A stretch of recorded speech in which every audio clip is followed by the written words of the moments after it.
Irmãos, eu vou tentando aqui, tentando responder alguns questionamentos. Mas eu quero sugerir a você que dê uma olhadinha no comentário, no vídeo, no vídeo, Consequências de Não Perdoar, da irmã Luciana Nana. Dá uma olhadinha lá no comentário dela, faça o seu comentário em cima daquele comentário, é precioso se você ainda não viu. Muito bem, vamos continuar aqui.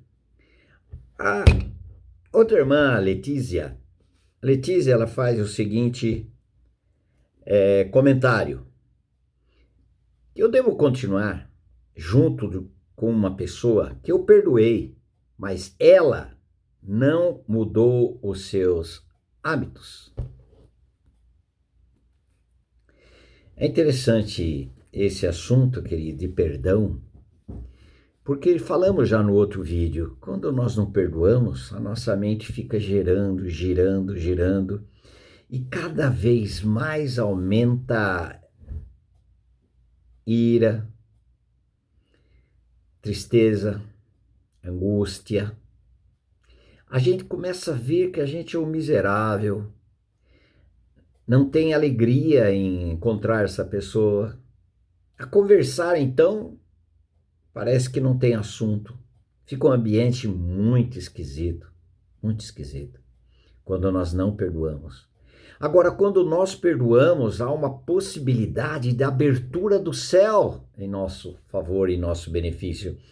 Porque nós, por nós mesmos, não conseguimos perdoar absolutamente ninguém. Podemos até dizer, você está perdoado, mas mais cedo ou mais tarde a gente cobra se aquela pessoa continuar repetindo os mesmos erros. A gente cobra, sufoca. É a situação lá de Mateus 18, né? O senhor com seu servo, o servo com seu conservo. Nós temos esse assunto aí, né? Mas, como nós vamos conviver? Querido, caso a caso. E se essa pessoa que você perdoou é seu chefe de serviço? O que você vai fazer? Você perdoou é aquele professor seu que você vai ter que vê-lo, vai ter que vê-la, sei lá, uma pessoa. Se é o seu irmão de sangue, sua irmã, seu parente próximo, seu pai, sua mãe, e você precisa conviver com eles. Não é assim que é a questão de, eu preciso. Não, não, eu talvez eu não seja muito claro, porque normalmente eu não sou muito claro mesmo.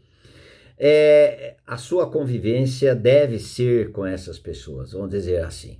Sua convivência. Você mora ali, você habita ali, você depende da logística todinha, né? O que você vai fazer? Queridos, é verdade que dói, fere, machuca, machuca. Mas perdoar é uma atitude divina. E quando nós perdoamos pela atitude divina, que fomos alcançados, fomos favorecidos, perdoados em Cristo por Deus Pai, ele, quando nos perdoou, primeiro, ele esquece daquilo que ele perdoou, está perdoado, esqueceu, e cancelou no escrito de dívida que constava nessas ordenanças que nos era prejudicial. Ele removeu inteiramente, encravando na cruz. Tudo lá na cruz, querido. A nossa velha vida foi resolvida lá na cruz quando Cristo nos atraiu.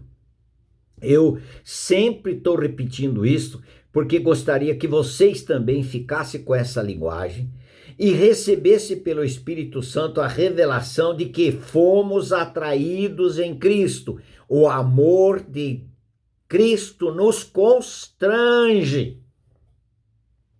Foi por esse amor dele, amando um tão vil, imundo, desgraçado pecador como eu e como você. E nele, quando nós estivemos lá em Cristo pela fé, em Cristo, Deus, o Pai, estava em Cristo reconciliando consigo mesmo, a mim e a você, perdoando todos os nossos pecados e nos levando a morrer para o pecado juntamente com Cristo. Aquela morte de Cristo é minha morte para o pecado. Eu não posso esquecer disso. Eu não posso ficar com o evangelho, Jesus morreu por mim, Jesus derramou sangue e perdoou todos os meus pecados. Isso é verdade, mas não é só isso. Isso daí é a mensagem do Velho Testamento. Cordeiro do homem. O Cordeiro de Deus, ele fez exatamente o que o Cordeiro do homem fazia em benefício do pecador, perfeitamente. Substituía o pecador, derramava o sangue, perdoava os pecados dos pecadores, porque sem derramamento de sangue não há remissão de pecados. Muito bem, o pecador ia embora para casa, mas continuava pecando. Por quê? Porque o Cordeiro do Velho Testamento não tinha poder de atrair o pecador no seu corpo e tirar o pecado. Eis o Cordeiro de Deus que tira o pecado do mundo. Não é isso que em João 1:29, João Batista identificou o Cordeiro de Deus, não mais Cordeiro do homem? Tirou o pecado, nos fez morrer para o pecado. Romanos 6:11 diz, considerais mortos para o pecado, mas vivos, porque vocês foram ressuscitados, agora vivos para Deus em Cristo Jesus. Sem a morte da natureza do pecado, não há natureza de Cristo no interior dessa pessoa, porque essa pessoa só ganha a vida de Cristo, a nova vida, a vida justificada, porque ele ressuscitou e na ressurreição Deus o Pai deu essa nova vida, Cristo habitando no interior dessa pessoa, e Cristo é a justiça de Deus no interior dessa pessoa. Por isso que nós temos vida justificada, que é a vida de Cristo habitando em nós. Amém? Isso é maravilhoso. Eu sempre repito, porque eu vou repetir até o último momento da minha vida sã na mente. Por quê? Porque esta é o Evangelho de Jesus. É o Evangelho de Cristo. É maravilhoso. Aleluias. Agora, nós temos nossas diferenças na nossa vida. Como nós vamos fazer? Nós vamos conviver com essa pessoa? E se for uma das pessoas que eu mencionei aqui? E se for seu marido? Vai seu marido consente em viver com você? Amém. Olha o que a palavra do Senhor diz em 1 Coríntios capítulo 7. Ele vai nos ajudar. Você foi regenerado, você perdoou, mas aquele marido não mudou os seus hábitos. Por que não mudou os seus hábitos? Porque não nasceu de novo.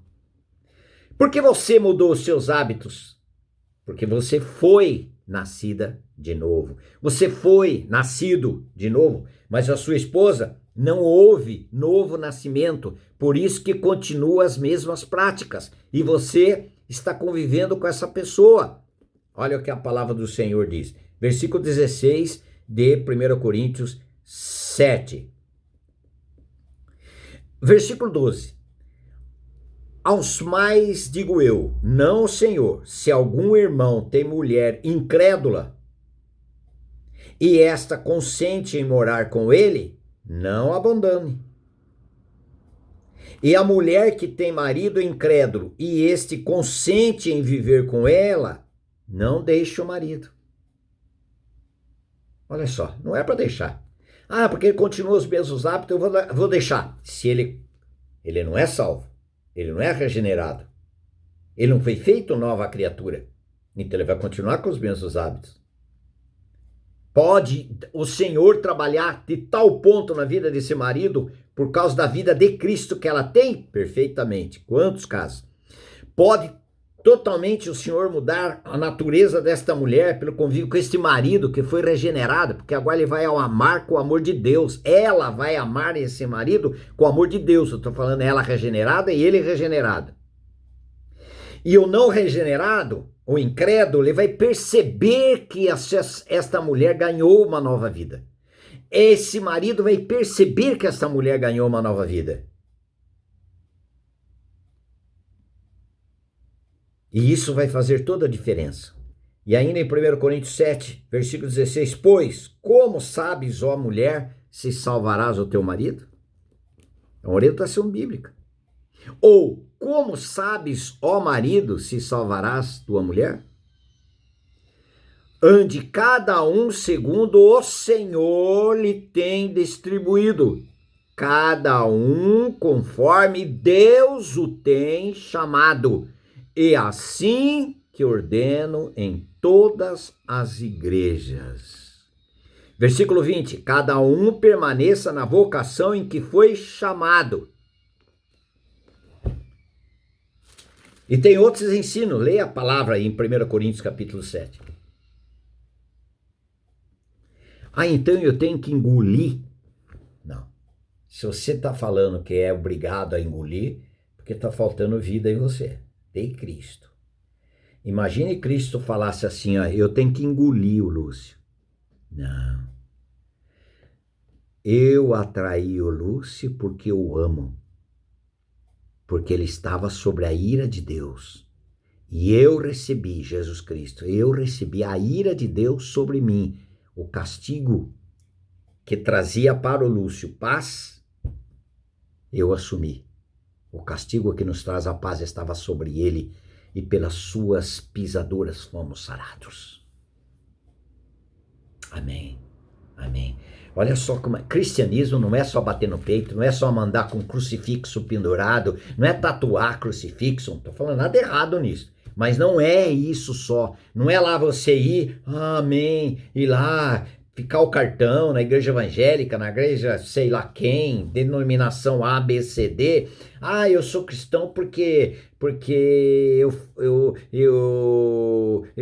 faço uma oração antes de dormir toda noite. Eu agradeço. Isso daí pode ser um formalismo religioso vazio. E a vida e o dia todo você viveu para Cristo? Você viveu segundo a vontade de Cristo? Isso que é importante e interessante, irmãos. Olha lá, olha só como a palavra de Deus é tão poderosa. Em Lucas, quero chamar a sua atenção, cristianismo não é coisa... Cristianismo, a sofrimento faz parte da vida cristã, querido. Se nós quisermos viver piedosamente, nós vamos ser perseguidos. Perseguido por uma esposa que não é cristã, perseguido por um marido que não é cristão. Não tem a vivência e a revelação espiritual para compreender esse novo viver. Aquele filho é regenerado e os pais não. Os pais não entendem. O que meu filho está fazendo? Ele não vai mais para as baladas. Meu filho não gosta de encher a cara. Meu filho não gosta mais de sair com mulherada. Acho que agora ele deixou de ser homem. Para não usar a palavra. Essa menina agora, minha filha, acho que deixou de ser mulher. Agora, o que está acontecendo? Agora só quer ler Bíblia aqui para a igreja. Louvado seja o Senhor! Mas porque os pais não têm visão espiritual e precisa esse filho, essa filha regenerada compreender a situação dos seus pais. Porque nós nascemos cegos, nós não enxergamos. Se Deus deu iluminação no coração, você está vendo as coisas de Deus, agora seus pais precisam ver Cristo em você e eles vão ser impactados porque você vai amá-los com amor que nunca você amou. Você vai entendê-los ou entender a mãe que não é, o pai que não é, o avô que não é, sei lá quem. E você vai viver para Cristo. É outra situação. Isso dói muitas vezes? Dói. Fere muitas vezes? Fere. As pessoas nos magoam? Sim. Mas eu vou viver magoado? Não, eu tenho o amor de Cristo que substitui a mágoa. Tenho o amor de Cristo que substitui a falta de perdão. Olha o que ele diz aqui em Lucas capítulo 17, versículo 3. Ele diz assim: acautelai-vos. Se teu irmão pecar contra ti, repreendei-o. Se ele se arrepender, perdoa-lhe. Se por 7 vezes no dia pecar contra ti, e 7 vezes vier ter contigo dizendo estou arrependido, perdoa-lhe. Tá, você é burro. Você é louco. 7 vezes. E você deve perdoar 7 vezes. Você é maluco. Isso não existe. Na primeira vez, tudo bem. Segunda vez, opa. Terceira vez, você pensa que eu sou trouxa? Não é aí? Não é assim? Querido, ser cristão é viver pela vida de Cristo, não a nossa. Ele não é louco. Ele não está maluco. Quem está louco, maluco, muitas vezes nós que pensamos sobre isso. Eu trouxe aqui uma situação bem cotidiana, pode ser minha e sua, não sei. Às vezes é assim, 7 vezes, porque é o número da perfeição. 7 vezes devo perdoar o meu irmão? A palavra do Senhor diz 70 vezes 7. Ser cristão é Cristo sendo manifestado com relação a nós e o nosso Deus e nós com o nosso próximo. E qual é o próximo mais próximo? Esposa, marido, filhos, pai, mãe. Vamos mais uma coisa? Capítulo 6 de Lucas. O que eu vou fazer? Conviver com aquela pessoa que ainda não mudou? O Senhor vai dar direção. Nós precisamos viver dependendo da suficiência de Cristo e tendo a palavra de Deus, que é lâmpada para os nossos pés e luz para os nossos caminhos. Palavra de Deus. Em Lucas 6, versículo 27, ele diz assim: digo-vos, porém, a vós outros que me ouvis, amai os vossos inimigos. Fazei o bem aos que vos odeiam. Bendizei aos que vos maldizem. Orai pelos que vos caluniam. Que nível tem sido o meu cristianismo e o seu? Cristianismo sem Bíblia? Cristianismo sem ensino bíblico? É ser como Jesus. Não tem outra coisa, querido. Não tem como. Por isso que precisa nascer de novo. Cristo tornar a nossa vida. Sem novo nascimento, jogaria fora esses textos. O que é isso? É maluco? Você é louco? Sem Cristo é assim mesmo.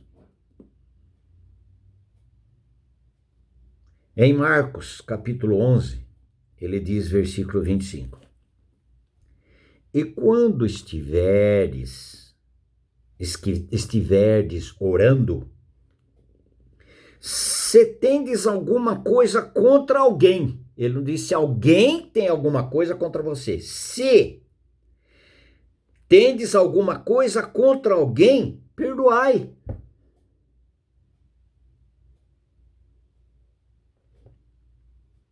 Vou ler de novo. E quando estiverdes orando, se tendes alguma coisa contra alguém, perdoai, para que vosso Pai Celestial vos perdoe as vossas ofensas. Vida cristã, querida, é só por Cristo. E Ele quer, Deus o Pai quer que Cristo seja formado em nós, seja manifestado cada vez mais em nós daquilo que Ele é. Ele é perdoador, Ele é paz, Ele é alegria, Ele é um amor incondicional. Jesus Cristo é muito mais do que isso. E Ele quer ser vida em mim e em você. O que eu vou fazer com esses textos? Converse com o Senhor. Peça para que Ele se revele a você. E eu quero isso para mim. É impossível sem Cristo praticar isso que nós acabamos de ler. Impossível. Mas tudo é possível para aquele que crê. Crê onde? Naquilo que a palavra de Deus diz. Aleluias. Aleluias. Pode fazer seu comentário se você quiser.